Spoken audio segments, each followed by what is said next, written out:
All right, I'm Asher Dork, and this is Death Becomes Her. I almost said the name of my last podcast. And we have special guest, Freckle Lake, and John Horror Zaddy Baltisberger. Howdy. Yay! Oh, it jumps to the person who's talking. I see. Okay. Oh, So oh, if you want attention, you have to talk. oh. But does it show everybody at the same time? Yeah. Well, I can Okay. see all three of you up top, but I guess whoever's talking is who gets like the center It's stage. all it's all about how you view it. My view is in gallery, so everyone kind of has equal spacing. It doesn't matter who's talking. Same right here. There's one that speaker that highlights whoever's speaking. But especially for podcasting, I find that one really obnoxious because it's not like I'll start talking and it'll show the last person and just, it's a nightmare for production. Okay, I see Or gallery now. Okay, all right, that's yeah, pretty. I like that more. that's the one you want. There's a ghost behind me. I was just looking at that. I Crazy was like, oh, look at spooky. the little ghost pussy. I have to paint that soon. I'm just not sure what I want to do with it yet. Oh, its mouth is perfect. Mm. I mean, almost like putting a candle in your mouth, which we are not going to do because we are recording. Mm-mm, mm-mm. Anyways, so tell us a little bit about yourself. Like, when did you start writing? I know you do much more than writing, though. Yeah, I probably do too much, but I wrote my first narrative poem when I was about 11 or 10 or 11. It was about the four horsemen of the apocalypse. It was rhyming. It was, I want to say, 3 pages long, and it's kind of been all downhill from there. Uh, I've written pretty consistently, mostly poetry most of my life, and then about 2015 or so, I got started like really writing in earnest and really, making an effort to tell stories and try to get published. Cool. I don't want to swoon, but just, I mean, the first poem being about the four horsemen is just, that's adorable. Yeah. So, I mean, Yeah, I, it's look, I've had a brand as long as I've been around. I just didn't realize it was a brand until, we more love a recently. brand. I mean, it's very distinct. I mean, I still think, like I told you, I read Unclean Verses. I think that's the last Mhm. thing of yours that I read, which I warned you like halfway through, this is probably going to be one of my like top five books and still is.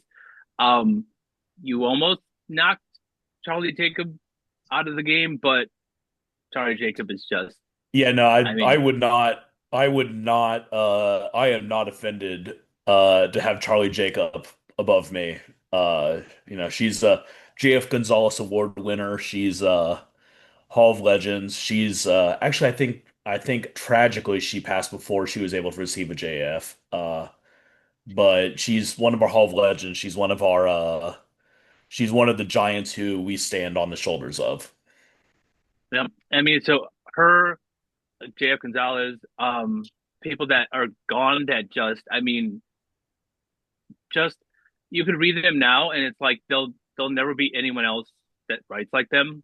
And Mhm. I mean, I'm glad that we can still read it and all that, but it's just I would love to see what they would come up with now, like the world we live in Sure. now, kind of just how that would affect and all that. So, um, but so you said you started writing back then. Who like were the first people you were reading that like were influences for you? So I was mostly reading Pierce Anthony and Robert Asprin back then. And I pretty much only read fantasy up until high school when I finally started branching out a little more into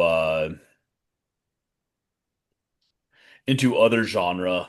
And then in college I got really into other stuff. And it was in college where I walked into a used bookstore and I found a book that is a little bit horror, it's a little bit urban fantasy. It's by this author probably no one's heard of called Edward Lee. The book was City Infernal, and it just blew my mind. at the time.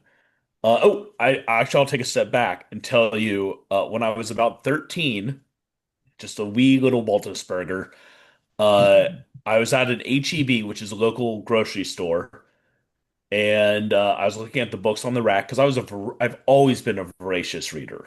I didn't have friends, I had books. And I saw a book. It looked like a horror book. It had the scary blood letters and, you know, a shoe print in the snow and it looked ominous.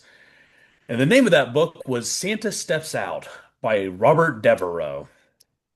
Wow. And my grandfather bought this book for me, thinking it was, young adult to mid-adult horror. And, I was 12 or 13 at the time, so he's like, this is fine. It's not that. If you're unfamiliar with Santa Steps Out, it I'm is writing that down. bizarro Santa-themed erotica about the Tooth Fairy and Santa boning down savagely. It involves things like Santa ejaculating all over a tree and then turning it into candy canes, and anyone eating those candy canes becoming very good at fellatio later in life. Like those are plot points of this book my grandfather bought me at a local grocery store. And so like I kind of blame who I am on Robert Devereaux. Side note, Robert Devereaux continued that with a book called Santa Claus Defeats the Homophobes. Wow. And Robert is a lovely dude. I got to talk to him, and he sent me a signed copy of Santa Defeats the Homophobes. He's beautiful, but my entry into horror and bizarro was literally Edward Lee and Robert Devereaux. So And it they shows. are they got me into it, and I've never looked back.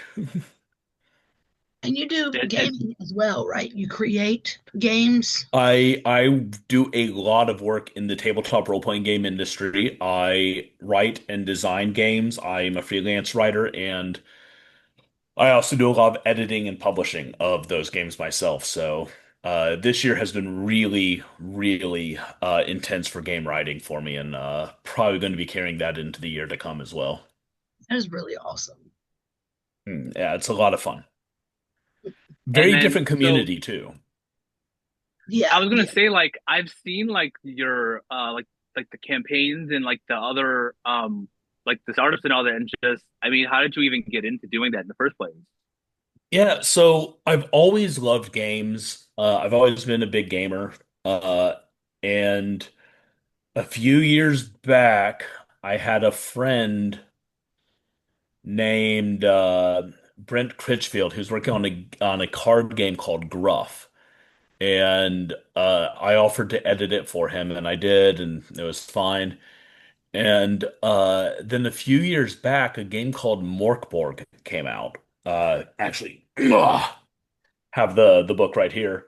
This book, Morkborg, came out, and it really changed how the indie game community was working, how we were designing, and it changed my perspective on what it took to make a game. And so I started joining those groups on Facebook and just being like, hey, if someone wants, you know, if someone wants a writer for this, I'm game. And I started working on it. I made my own.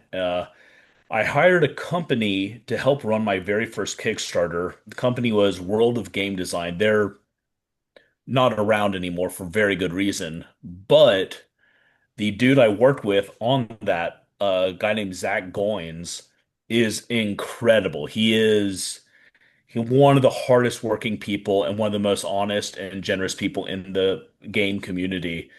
And so he'll reach out to me and be like, "Hey, I have these six projects. We need an editor for these two. We need a guest writer for this one. We need an adventure for this one.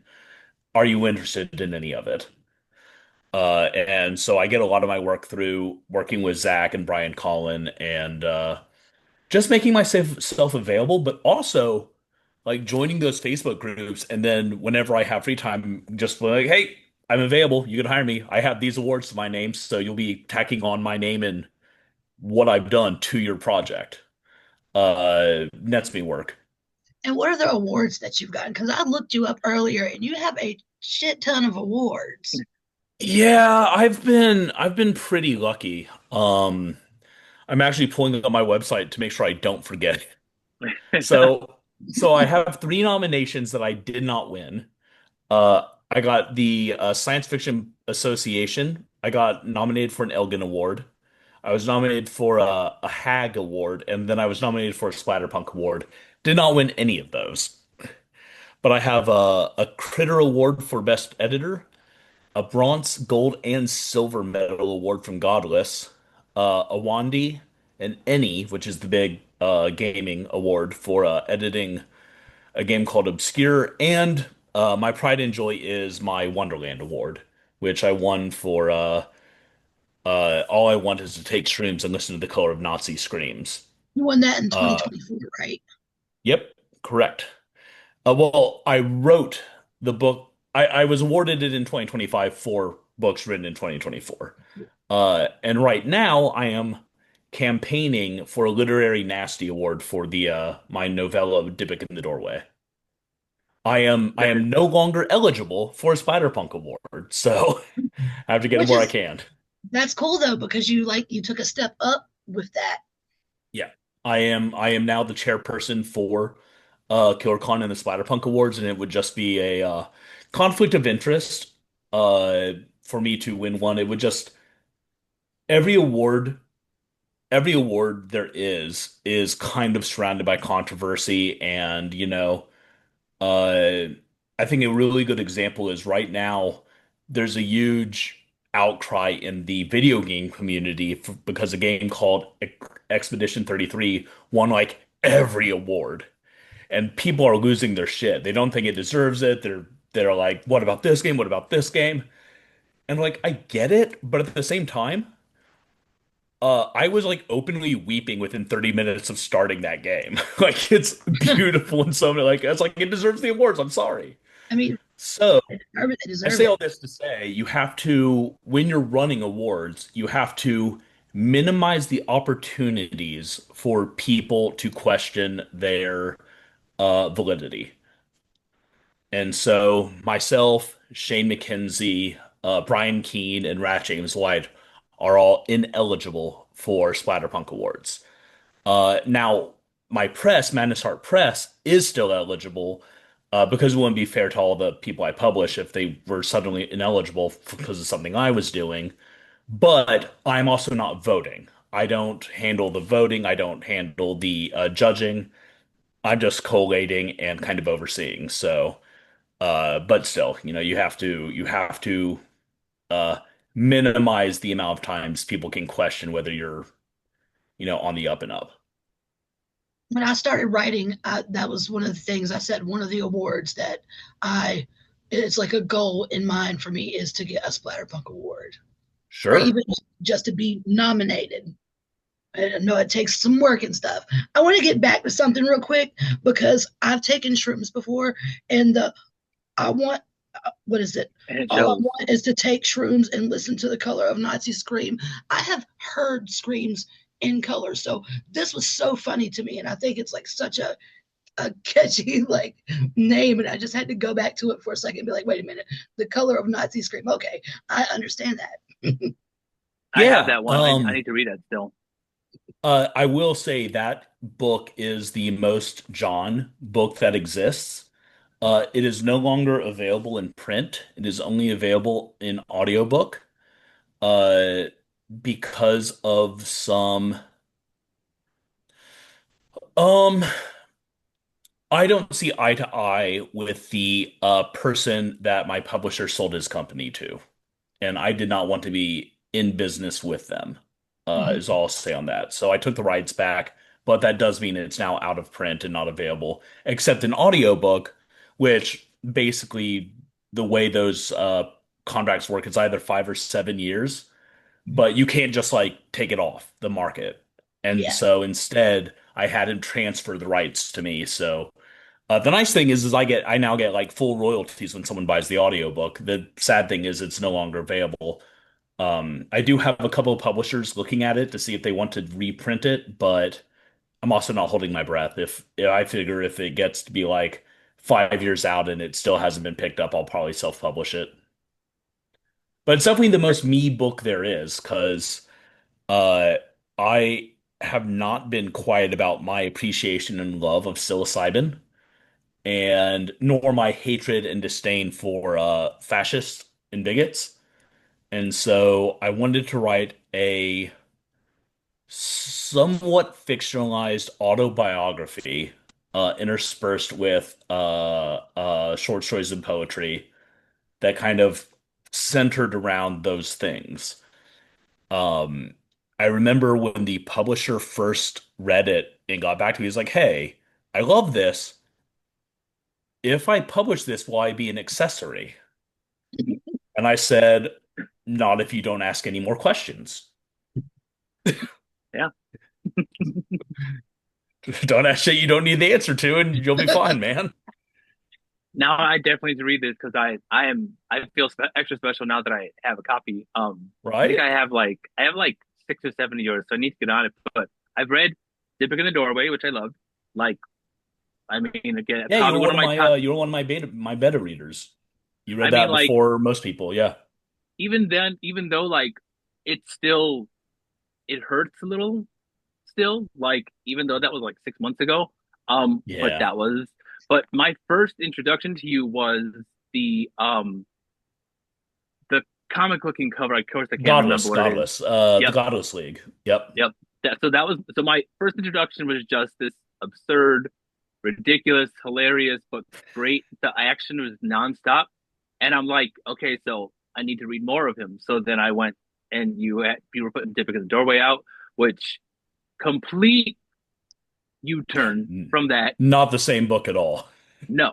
And then I read Unclean Verses, and again, you took another U-turn, which was like, so the just reading three of your works, just showing the range that you can go. It's very inspiring, especially to like a new author like me. I'm like, so he can do haha, jokey, stupid, funny, but then also like rip your heart out. Where like that ending of Dipping in the Doorway is still just gonna literally haunt me. But then Unclean Verses is just I still don't understand how the ability to like make something that's beautiful, but like the most like gross, like repugnant, just yeah.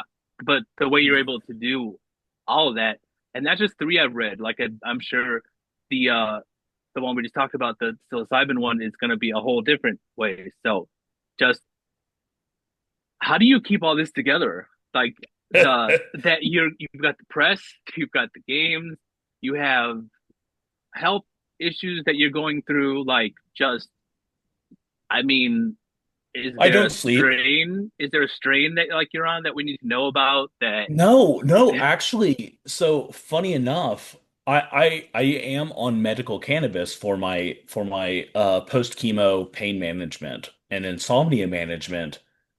All strains of marijuana put me to sleep like that, like Yeah. instantaneously. Um, and so I'm raw dogging life for the most part, which is not life does not use lube, and it's rough. But I don't sleep. I have a kind of horrifying level of insomnia, which is why I have the marijuana script to help knock me out. But I don't feel sleepy until I like realize like, oh, it's 3 a.m. I should lay down and take a few hits so I can pass out. The other thing is, this is something Lucas Mangum and I have talked about a lot, is genre labels exist for readers. Hmm. As writers, we should never worry about what genre we're writing. Now, if you want to be successful, if you want to sell to an agent and get in Big Five and get those big numbers, you might need to pay attention to genre and the rules of genre as well. But if you want to write transgressive literature and you want to write books that actually mean something, you should never think about what genre you're writing. You should just write. Um, and so, Dybbuk, in my opinion, Dybbuk is my best writing. I know lots of people uh prefer my poetic stuff, my poetry. Um, Other people prefer stuff that's not quite so depressing. But at the same time as I wrote Dybbuk, wrote an erotic romantasy novel. Um, and I wrote a comedy bizarro novel. Uh, and so like, and the comedy bizarro and Dipping in the Doorway are literally polar opposites, completely different. Like, I think there's the only thing those three books share in common is that people bone down. That's it. That's it. There's sex in all three. Um, but yeah, that's so I accomplished it all by not sleeping and kind of having a personality that means if I'm not doing something, my teeth itch. Yeah, So it's I like feel that. either be productive or do crack. And I don't got the budget for crack. Yeah, like a healthy medium Don't would be get nice. Like, but yep, No, I get it. there's no median for me. Quite often my partner, Desi will like be like, "Hey, don't take anything else on. You can't handle anything more." And it's like, "Okay, fine." And she's totally right. Like Hmm. I nearly killed myself this last year because I had so many projects stacked up on each other and timing was really making a rough go at it. But I love it. Like I have to stay busy or I start to kind of get depressed. Oh. Well, I was hoping, like, I mean, I was hoping for this profound advice that would help me, like, not take on more short stories. Like, I legit have like three due in like a month that just Yeah. got extended, but like, you can't force it because that's how you get hemorrhoids. So like, you just have to like let it naturally. You just have to let it just naturally, and then also like I want to draw stuff to go with it, and then also um I'm working on a novella now. Like Asher has something going on, and it's just yeah, I just think that's kind of what the name of the game is, where you kind of have to have a bunch of different projects going, and it may not be healthy, but that's how your It's brain actually really works. frustrating, right? Because if you look at the old guard, and I mean like Brian Keene, Rath, Ed Lee, Richard Lehman, those guys, they could take a couple of years and write, 80,000 to 100,000 word book, and it didn't impact their standing in the community. It didn't impact their popularity. For us, it sometimes feels like if we're not putting out a new book every month, we're starting to lose steam. And that's not good for it. It's not good for the reader. It's not good for our own mental health. It's not good for the art itself, the craft. No, Um, great. and so Shane McKenzie has recently kind of exploded back on the scene. He's been working a lot with Aaron Beauregard. Uh, but before he took a break, he was a big deal. He was a powerhouse of splatterpunk and bizarro and extreme horror. And then he stepped back to work on movies because he was making money there. And after, a few years of not putting out a book, fucking nobody knew who he was anymore. And that's really disappointing and frustrating. Um, because uh you look at me, right? You look at Dybbuk in the Doorway. Well, I've already put out like three more books. Yeah. And it's like I'm trying to promote all these books, and who's going to remember them? On the other hand, Exquisite Corpse by Poppy Z. Bride. He could have only put out that one book, and he would be in our hearts forever. Now, I'm not saying I'm writing to Poppy's level. I'm not saying that me and Billy are on the same shelf.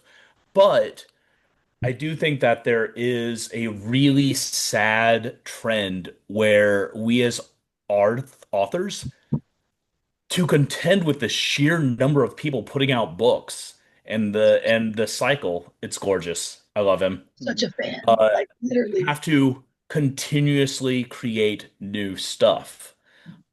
And it's part of the reason I think that most of us are working in novellas as opposed to novels. is because I need to finish this book. I need to get it out, and then I need to get started on the next one. And that sucks. That's a shitty way to go about our lives. But on the other hand, I'm going to write two more novellas in the next couple months, so let's keep going. I was putting out, like, when I first started, I started like 2 years ago almost, and I was putting out like so many novellas back to back to back, and then I just like stopped for a while, and I'm trying to take my time. Lucifer is supposed to be like my big first novel, and it was just, and I noticed like when you're not interacting and always there, like people tend to kind of forget about you. You got to like constantly be putting stuff out. Yep. It is. It's like it's toxic, but it's also like it's just the name of the game. Also, like I'm the newbie in the room, and I am about to put out my fifth, which is ridiculous. That doesn't. It's been a year and I want to say like 8 months, and I should not have. Like I'm the first person to be like, I want quality over quantity.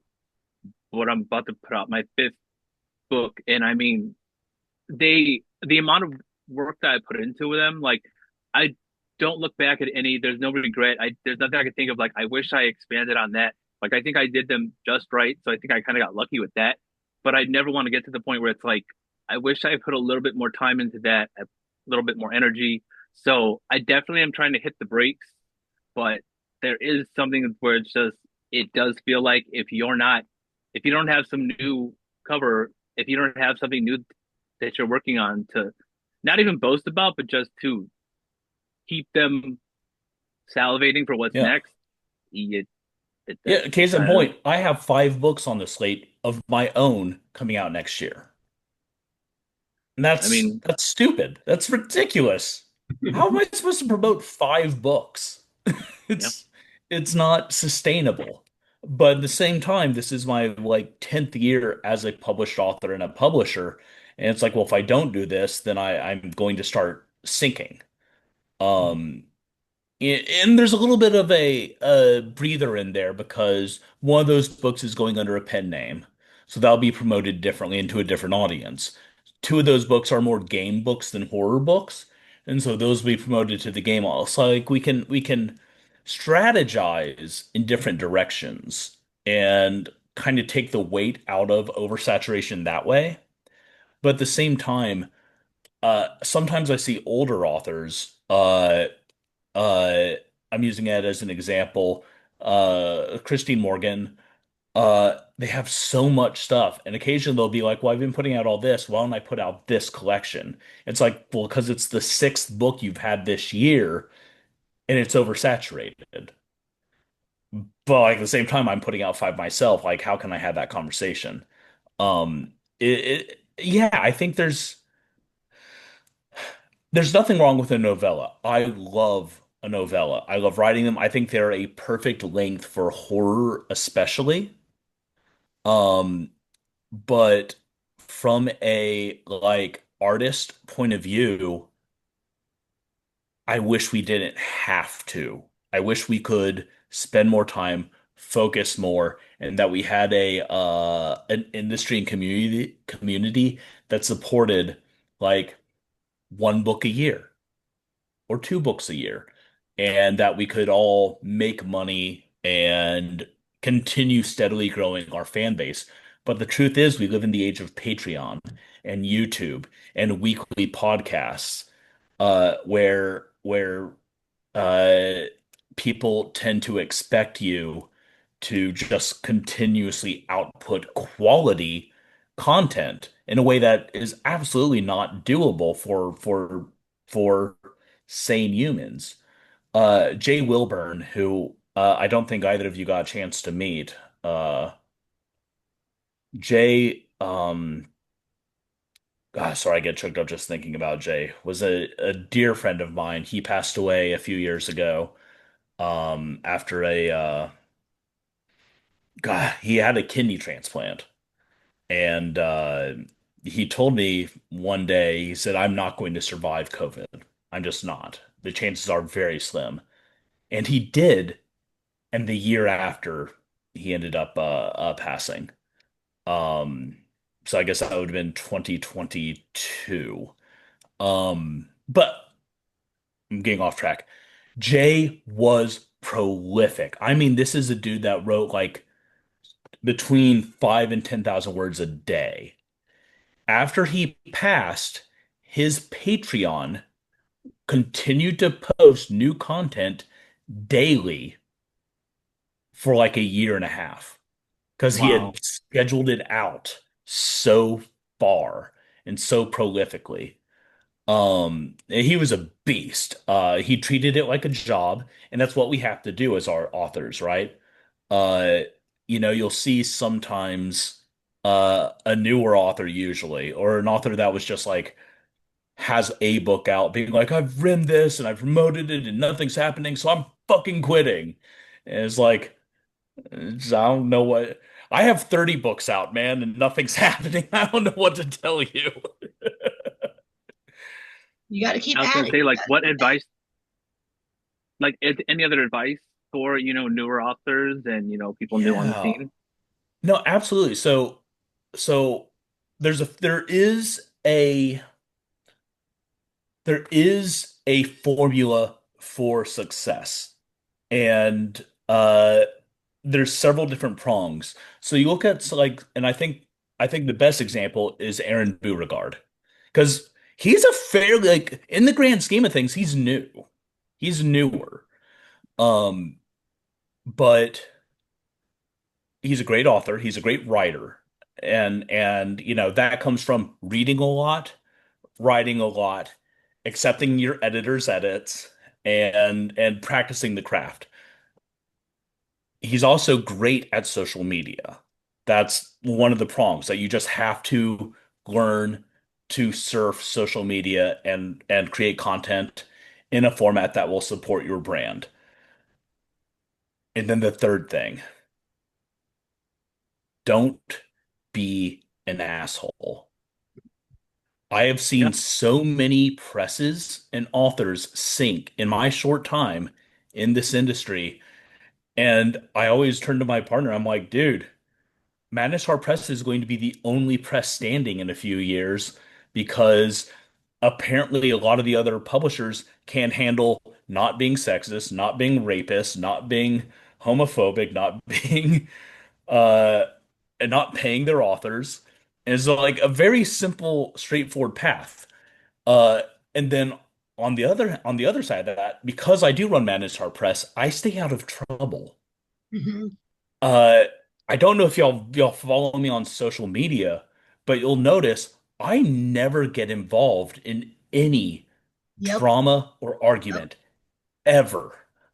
I have a list that I keep called the do not publish list.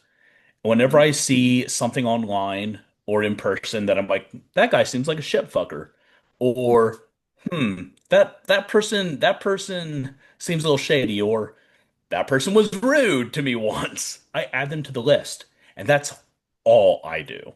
I don't block them. I don't talk shit about them. I don't throw myself in the middle of the argument. I stay completely out of it because anything I do will reflect on me as a person, sure, but I can handle that. I'm an angry anarchist leftist. I don't care what people think of me. I'm a gay Jew. Like, what do you want? However, I care very deeply what people think of my authors and the people I represent, the people I work with. I work with a lot of editors, writers, artists, game designers, and each of their reputations, however flimsily, is attached to me. And so before I do anything online, I also think like, okay, is this going to harm Lisa Tone? If is what I'm going to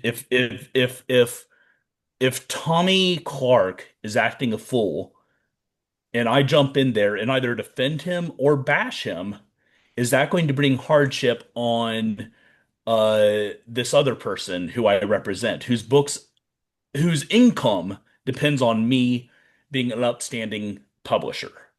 Tom has gotten away from us. We have like less than 1 minute left. Ha! I'm talkative. I'm a chatty bitch. It's fine. It's fine. I loved it. I've actually had a You did great time. great. Love to have you on Mhm. again. My last guest was Wrath, and we had a hell of a good time. He's fucking Well, that amazing. just he goes over just because he talks for so like his words take so long to come out. I really appreciate you being on here. I've heard nothing but good My things pleasure. about you from Judith, and JJ is always like, "Oh my God, I love him." So Thank you. Thank you.